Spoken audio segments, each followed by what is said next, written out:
Sejam bem-vindos, meus alunos da Mediação Tecnológica Rondônia. Estamos aqui para mais uma aula de Química Orgânica. Lembrando que a gente está falando sobre reações orgânicas. A gente já viu vários tipos de reações com hidrocarbonetos.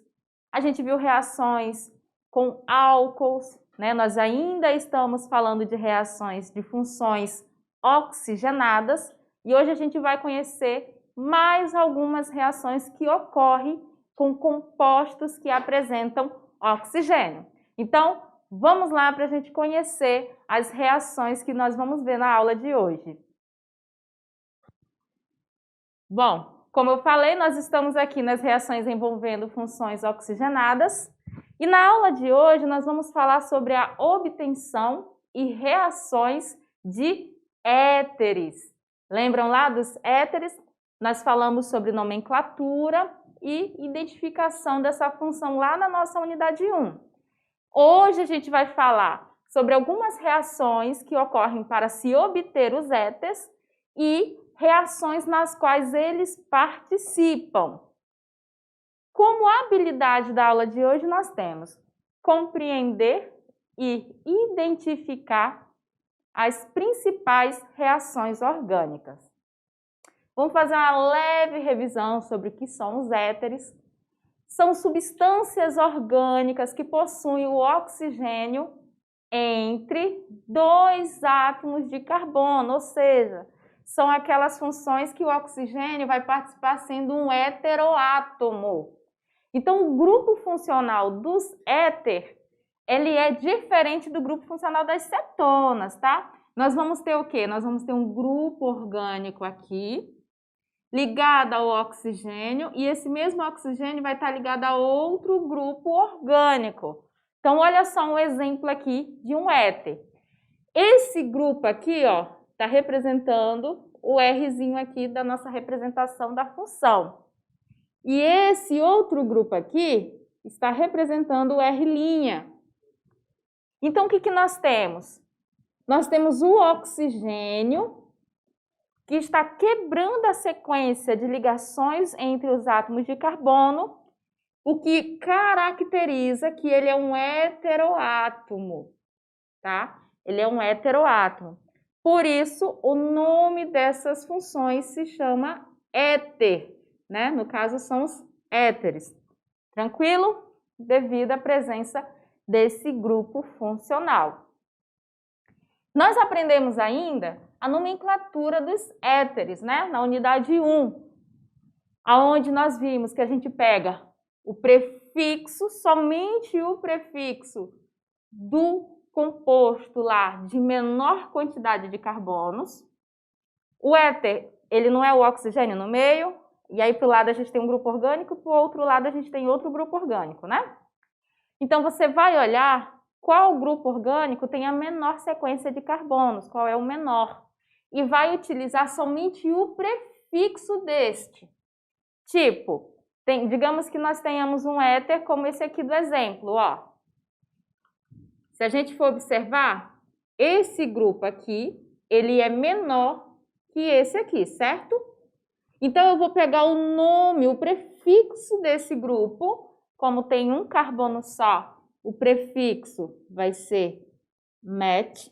O que eu vou fazer com esse prefixo? Vou adicionar o ox. Então, vai ficar o quê? Metox. É assim que você vai montar o nome de um éter, tá?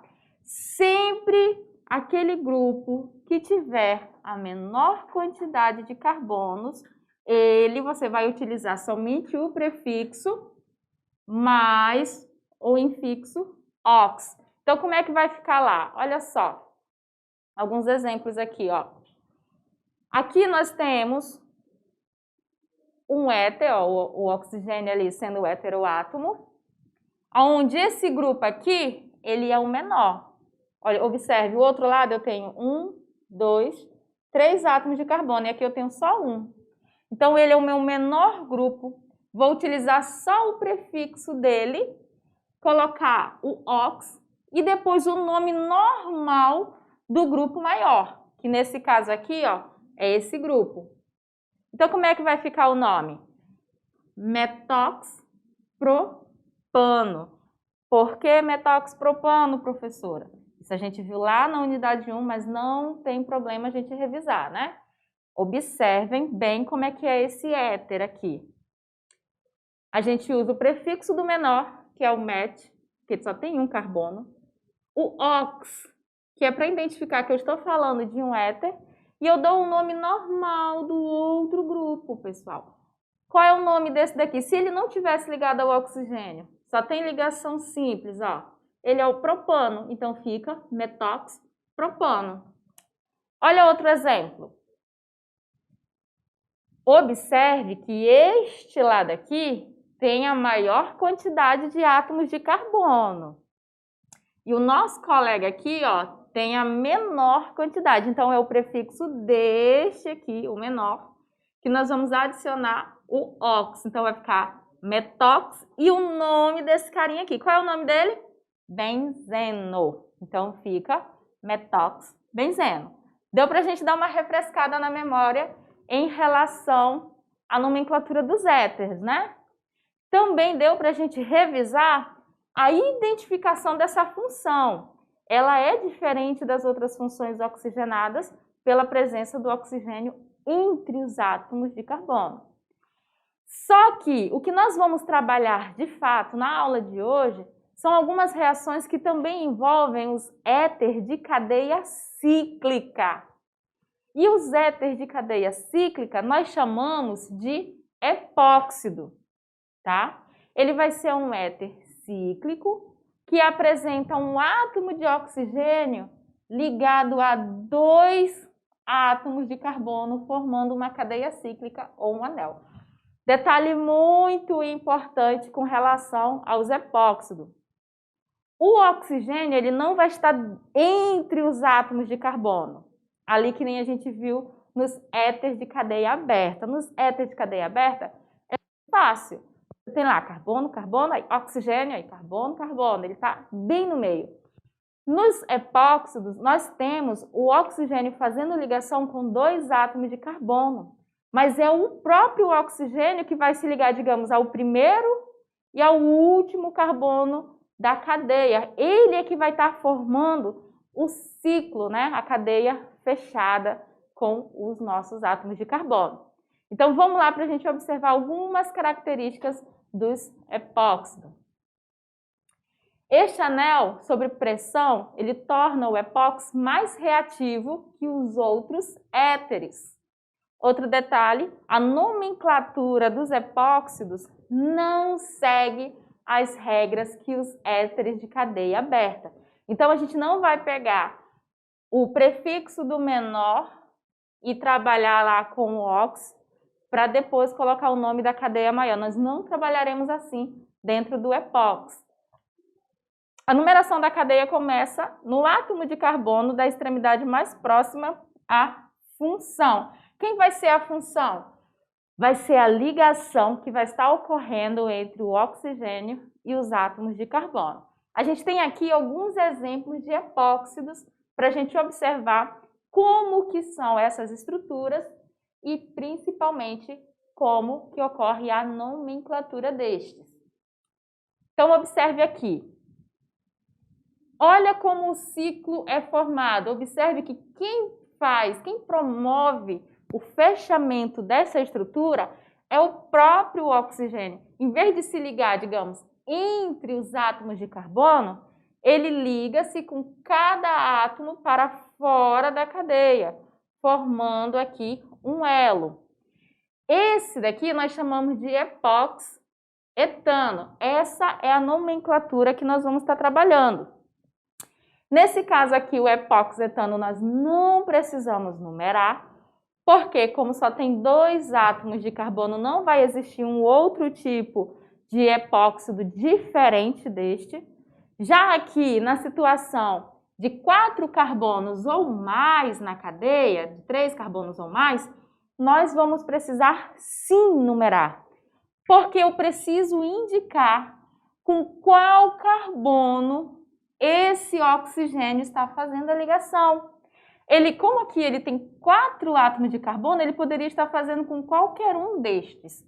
Por isso, a importância de numerar e no nome você identificar esses carbonos. Então, nesse caso aqui, ó, nós temos 1, 2, 3, 4 átomos de carbono. Você olhou, é um epóxido, está identificado, é um ciclo fechado com oxigênio. E para dar o nome, você vai mostrar quais são os carbonos que estão ligados a esse átomo de oxigênio. Então, nós temos o carbono 1 e o carbono 4 que estão fazendo essa ligação com o oxigênio. E aí você vai identificar o número desses carbonos aqui na nomenclatura, ó. 1,4, aí vem o epóxi-butano. Butano, porque são 4 carbonos numa cadeia saturada, só tem ligação simples entre os átomos de carbono. E o epóxi, porque ele é um éter cíclico. Olha outro exemplo aqui. Aqui nós temos 3 átomos de carbono. Nessa estrutura, o que você vai buscar fazer para numerar e dar o nome? Vai começar por esse lado aqui? Não, né? Eu sempre começo pelo lado mais próximo das ligações do oxigênio com o carbono. Então, a gente vai começar por qual extremidade? Por essa daqui, ó. 1, 2, 3. O oxigênio está ligado ao carbono 2 e ao carbono 1, ó. Tá aqui. Então, esses os números que vão para o nome. 1,2 epóxi-propano. Propano porque eu tenho 3 carbonos saturados ali. Olha outro exemplo aqui.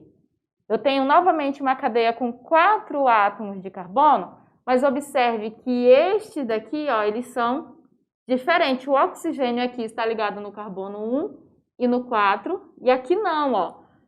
Por onde a gente vai começar a numerar? Mesma regrinha que a gente usou aqui para dar o nome do colega.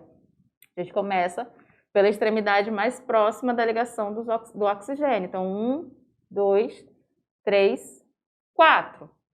Quais são os carbonos que o oxigênio está fazendo ligação? Carbono 1 e o carbono 3. São os números que nós vamos colocar aqui na nomenclatura. Vai ficar 1,3 epóxi-butano. Tranquila essa revisão, né? Deu para entender como é que funciona os éteres de cadeia fechada, né, cadeia cíclica, e como é que é feita a nomenclatura destes. Agora a gente vai ver a aplicação aonde pode ser usado esses compostos, né? Aplicação de epóxidos. Os polímeros epóxidos são derivados de poliésteres, mais precisamente da reação de bisfenol com um epóxi, que é um éter cíclico. Quem nunca precisou de uma cola do tipo epóxi para consertar um objeto quebrado? E aí, quem nunca precisou de uma cola dessa? Pai de vocês nunca usou uma cola do tipo epóxi em casa? O meu pai usava bastante. Quando a gente era pequeno, a gente era muito quietinho, né? E a gente vivia quebrando alguma coisa dentro de casa e volta e meia ele remendava com uma epóxi, que é justamente uma cola que utiliza, no caso, os epóxidos na sua constituição. Então, hoje em dia, eu não vejo com tanta frequência. Acho que porque a gente cresceu e não quebrou mais nada em casa, né? Mas quando a gente era mais novo, meu pai comprava com muita frequência esse tipo de cola. E essa cola, ela usa sim as funções éter de cadeia fechada, que são os epóxidos. Vamos ver lá uma imagem para representar essa cola? Não sei se vocês já usaram, tem outras marcas, outros modelos também. E ela é um tipo de cola que é formada pela mistura de poliamida e resina de epóxi. Então, por isso que o nome dela é, muitas das vezes, comercializada simplesmente por epóxi. E é uma das aplicações. Tem mais aplicações? Tem outras áreas que são utilizados os epóxidos, como, por exemplo, nas resinas, né? Que são utilizadas em artesanatos, são éteres do tipo epóxi. Que resina, professora? Verniz, por exemplo, é um tipo de resina que é utilizado nos serviços de artesanato. e também é um tipo de epóxi, assim como muitas outras utilidades, mas a nossa aula é curta para a gente ficar dando muitos exemplos da aplicação. Agora que a gente já conhece os epóxidos, a gente já sabe o nome deles, como dar o nome de cada um, a gente já viu aonde são utilizados, nós vamos falar de alguns métodos para se obter essas substâncias. Então aqui a gente vai falar de métodos de obtenção de éteres. Nós podemos obter éteres pela desidratação intermolecular de álcools. Novamente, intermolecular. Quando a gente vai ter a desidratação de mais de uma molécula de álcool. Tem que lembrar, gente, essas diferenças de inter para intramolecular. Intramolecular é quando a gente tem a desidratação dentro de uma molécula de álcool. Uma molécula de álcool vai perder água. Quando a gente tem a desidratação intermolecular, é que nem quando vocês vão ter jogos aí na escola que tem o nomezinho de interclasse. Vocês vão jogar contra os coleguinhas da sala de vocês ou vocês jogam contra os colegas de outras salas? São de outras salas, né? Então, é uma coisa que ocorre entre as salas, entre salas diferentes, inter, né? Então, intermolecular é a mesma situação. Quando a gente tem uma desidratação intermolecular, nós usamos 2 mols de álcool, porque eu preciso de 2 moléculas de álcool para ter esse tipo de desidratação. Tranquilo? Então, vamos lá para a gente ver o exemplo, como que funciona. Apesar de que a gente já falou, né, pessoal, na nossa aula sobre álcools, mas olha aqui. Nós temos 2 álcools aqui, 2 moléculas de álcool, genéricas. Por que genérica? Porque esse R aqui, ó, pode ser qualquer grupo orgânico aí, CH2, CH2, CH3, qualquer grupo orgânico. Então, só genericamente para a gente entender como que funciona.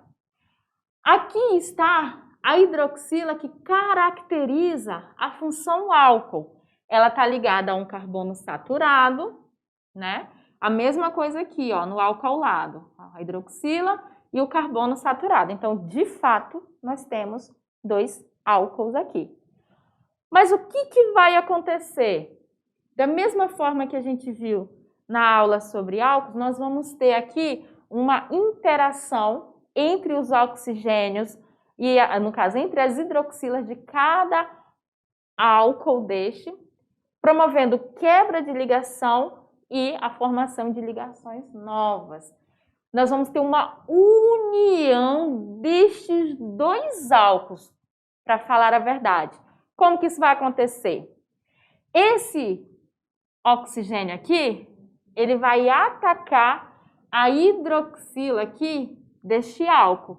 Como? Ele vai interferir na ligação do hidrogênio e do oxigênio, fazendo com que essa ligação seja rompida. Ele tenta roubar esse hidrogênio aqui. Quando isso ocorre, o que nós temos? O oxigênio aqui rapidamente vem e ataca o carbono do álcool. Professora, mas como assim ele ataca esse carbono do álcool? Por que isso acontece? Vamos observar que todos os elementos que estão participando aqui, todos os elementos que estão participando aqui, eles necessitam preencher as suas ligações, certo? Quando o oxigênio ataca esse hidrogênio aqui, esta ligação entre ele e o átomo de carbono ela é rompida. Porque o oxigênio ele rompe essa ligação para fazer uma nova com o hidrogênio. Então, esse carbono aqui, ele fica com uma valência disponível para novas ligações. A mesma coisa ocorre quando esse hidrogênio aqui, desta hidroxila, ele rompe essa ligação. O oxigênio, por sua vez, ele vai ficar carente de ligação. Então, o que ele vai fazer? Ele vai se ligar ao carbono que acabou de perder uma ligação do outro oxigênio. Então, esse oxigênio aqui, ele não rompe a ligação com o seu carbono de origem, não. Ele só vai adicionar uma ligação mais com o outro carbono. Nisso, o que eu tenho aqui? Ó? Hidrogênio se ligou à hidroxila, esses dois aqui vão formar H2O. Eu vou ter uma molécula de água saindo quando esses dois álcools se juntam. Por isso que o nome da reação é desidratação, porque de dentro das duas moléculas eu vou ter a liberação de água, né? Uma molécula de água. Qual vai ser o produto formado? Essa que é a parte importante que vocês têm que ter em mente. O produto que vai ser formado a partir destas ligações que foram rompidas e das ligações novas. Olha, o nosso oxigênio aqui, ele continua ligado ao nosso carbono. Só que ele foi e ligou-se a esse outro carbono aqui também. Então, esse oxigênio ele vai ficar bem no meio da ligação destes dois átomos de carbono. E aí nós vamos ter como produto um éter, né? Um éter. Por quê? Como ele não rompeu a ligação com esse carbono e simplesmente fez uma nova ligação com o carbono do álcool que estava ao lado, tá aqui, ó, o carbono dele de origem, CH2, e o carbono ao qual ele se ligou, CH2. E aí nós temos o surgimento, a obtenção de um éter. Sempre, presta atenção, sempre que a gente tiver a desidratação intermolecular de álcools, ou seja, de duas moléculas de álcool, nós vamos ter como produto um éter mais água, tá? Sempre. E quando a gente tiver a desidratação de uma única molécula de álcool, que a gente viu nas aulas anteriores, nós teremos um alceno como produto. Tem mais exemplo aqui, ó. Observe que nós temos duas moléculas de etanol interagindo entre elas na temperatura de 170 graus Celsius em meio ácido, ó. Tá aqui os indicadores na seta. O que vai acontecer? O mesmo esqueminha. Esta hidroxila aqui, gulosa, não satisfeita, vai fazer o quê? Ela vai vir e vai atacar o hidrogênio da outra hidroxila do álcool colega lá do lado, rompendo esta ligação que ele tem com o carbono. A mesma coisa ocorre com o hidrogênio. O hidrogênio rompe a ligação que ele estava tendo com o átomo de oxigênio. Esse oxigênio aqui, por sua vez, ele vem, ó, e se liga ao átomo de carbono do álcool vizinho. Esses dois saem da nossa reação, ó, o hidrogênio e a hidroxila, né? Saem na forma de uma molécula de água e nós temos a formação de um éter, que nesse aqui é o etoxetano, né? Ou então o éter dietílico. Isso tudo por causa da reação que ocorreu aqui entre a hidroxila e o hidrogênio dos álcools. E aí a gente tem a formação de um éter.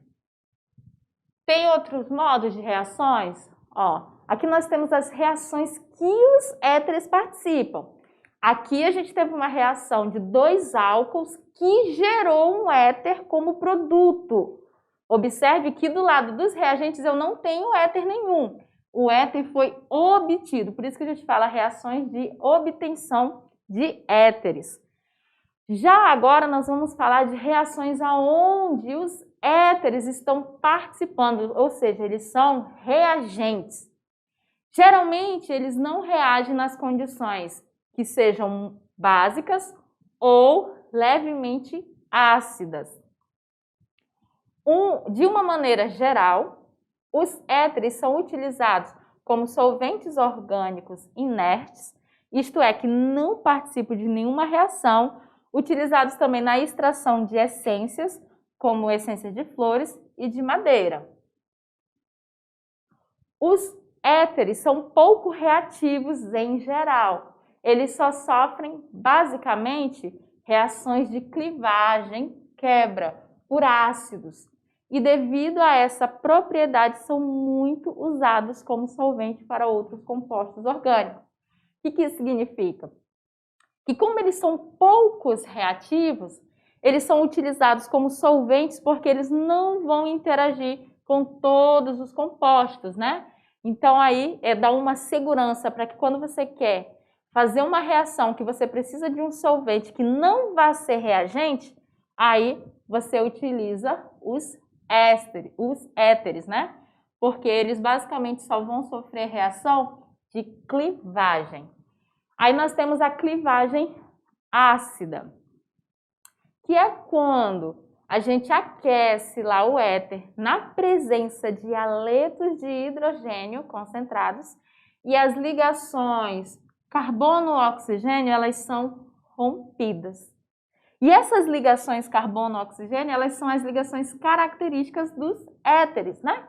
Afinal, para ser um éter, nós temos que ter o oxigênio entre dois átomos de carbono. Se a reação ocorrer com éter dialquílicos, os produtos formados serão haletos de alquila e água. Aí você pergunta, professora, como que eu vou saber se é um éter dialquílico? É quando para cada lado do oxigênio você tiver um grupo alquila, um metil, um etil, um propil, são grupos alquilas. Grupos arilas são quando nós temos cadeias aromáticas, tranquilo? Então, se o éter, por exemplo, ele tiver essa formação aqui, ó, para cada lado, ele tiver grupo alquila, eu vou ter como produto final haletos de alquila, ou seja, um halogênio irá participar da formação aqui dos meus haletos, dos meus alquilas, perdão, e água, que vai ser o nosso produto secundário. Então, observe aqui, ó. Nós temos as ligações carbono-oxigênio de éteres que também podem ser quebradas. HX está representando quem? Vocês lembram? Está representando um haleto de hidrogênio, quando eu tenho o hidrogênio ligado a qualquer átomo de halogênios, do grupos halogênios. Então, genericamente, os halogênios são representados pela letra X. O que está acontecendo? Aqui eu tenho um éter genérico, onde R pode ser qualquer grupo orgânico, etil, metil, propil, qualquer um destes grupos. E aqui eu tenho um haleto de hidrogênio genérico também. X pode ser qualquer halogênio aí. O que vai acontecer nesta reação? Nós vamos ter um ataque que vai ocorrer no oxigênio. O oxigênio aqui, ó, ele vai interagir com quem? Com o hidrogênio do nosso haleto de hidrogênio. E óbvio que rapidamente, no mesmo instante que esse oxigênio está interagindo com o hidrogênio, um dos grupos orgânicos ligado ao oxigênio vai fazer o quê? Vai interagir com o nosso colega aqui, que é o halogênio, que nesse caso está representado pela letra X. Mas por que que isso aconteceu? Porque quando o hidrogênio interagiu aqui, ó, com o oxigênio, nós tivemos a quebra da ligação carbono-oxigênio. Houve um rompimento ali. E esse grupo aqui sai do meu éter, ele rompe a ligação com o oxigênio e ele vem para interagir agora com o halogênio aqui do nosso haleto. Quando isso ocorre, eu vou ter a formação de um grupo RX, que é o grupo orgânico ligado ao halogênio, mais a nossa água aqui, ou mais qualquer grupo orgânico que esteja ligado aqui à hidroxila. Então, nós temos o éter, o halogênio de hidrogênio, o haleto de hidrogênio, perdão, formando um haleto de alquila, mais um álcool. Tranquilo? Então, vamos ver como que ocorre sem falar de genéricos, né? Vamos ver aqui a reação de fato que pode acontecer, que é a clivagem, tá? Aqui nós temos o metox-metano, que é um éter, ó, dialquílico, ou seja, tem um grupo alquila para os dois lados da ligação do oxigênio, onde nós temos ele interagindo com um aleto de hidrogênio, que é o hidrogênio ligado ao bromo. O que nós vamos ter aqui? O hidrogênio ele vai interagir diretamente com o átomo de oxigênio, promovendo a quebra da ligação do oxigênio com o carbono. Esse carbono, por sua vez, ele vem, ó, e liga-se ao átomo de bromo. E aí, o que eu tenho no final? O CH3 ligado ao bromo, tá aqui, ó, que a gente chama de bromometano, que ele é um aleto, né? Aí, aqui, o que aconteceu? O nosso hidrogênio se ligou ao oxigênio, formando o quê? Uma hidroxila, que está aqui. O grupo que está ligado ao oxigênio permaneceu, ó, CH3 permaneceu, ele está aqui.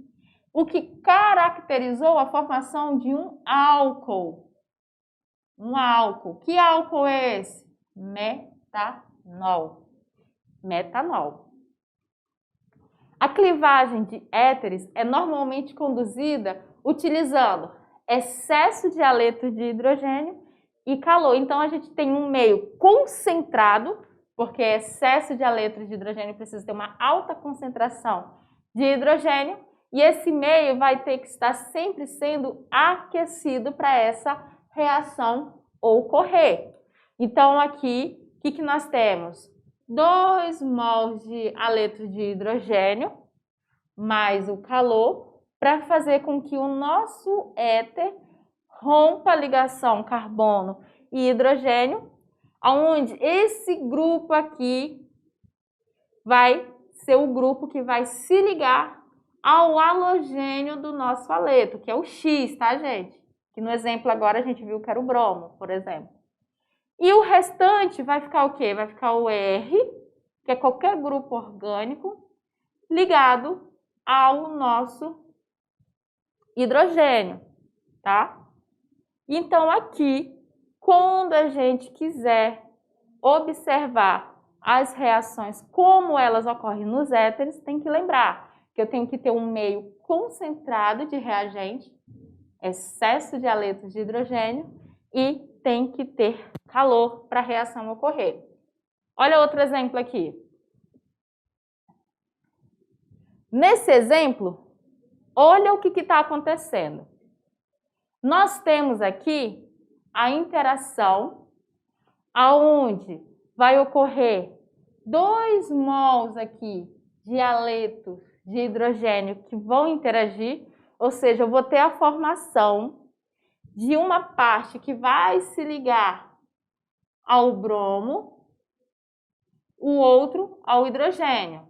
E aí vou ter uma segunda parte da reação, onde esse hidrogênio aqui, ó, ele vai sair na forma de água junto com o oxigênio e o bromo vai entrar também. Por quê? Porque eu tenho 2 mols desta reação. Então, aqui eu tenho o éter metil sec-butílico, que vai interagir com 2 mols de aleto de hidrogênio, formando o 2-bromo-butano mais o bromo-metano e água. Então, observe que a gente teve a formação com a adição de 2 aletos nesta parte aqui. Por quê? Porque quando a ligação aqui foi rompida, nós tivemos a adição do bromo aqui, ó, no lugar do oxigênio, né? Do CH3, ó. Não foi? Ele não entrou aqui, o bromo no lugar do CH3? O CH3 aqui ficou disponível para interagir com o outro reagente. Quem a gente tem em excesso aqui? O HBr. Então, ele interagiu com o outro bromo, formando este cara aqui, que é o bromo-metano. A ordem de reatividade dos aletos de hidrogênio nós vamos ter essa ordem de reatividade, ou seja, aqueles que vão interagir com maior força, né, com maior frequência, aonde o ácido fluorídrico não é efetivo, veja que ele é um dos menores. Esses aqui são os que vão interagir com maior facilidade devido à sua maior reatividade. E agora vamos ver um exemplo, né? O éter comum, usado como anestésico em 1842, foi substituído gradativamente por outros anestésicos em procedimentos cirúrgicos. Atualmente, é muito usado como solvente apolar nas indústrias, em processos de extração de óleos, gorduras, essências, entre outros. A estrutura do éter comum, que explica o uso atual mencionado no texto e ele quer que você explique qual destas alternativas aqui está mostrando esse tal éter comum que era utilizado como anestésico em 1842. Então, vamos fazer assim. Digamos que você pegou essa questão e não faz a menor ideia de onde e como resolver, por onde começar. Primeiro comece, pessoal, identificando quais funções aí dessas alternativas de fato são do tipo éter. Por exemplo, a letra A, nós temos um álcool aqui, nós não temos um éter. Então, a letra A ela já está fora. Vamos lá, a letra B nós temos um éter, olha só. Oxigênio entre átomos de carbono, é um éter. Vamos ver a letra C. A letra C nós temos o aldeído aqui, ó. Isso aqui está representando o grupo aldeído. Então, a letra C está fora, não é um éter. Como é que ele vai ser o éter comum que foi usado como anestésico?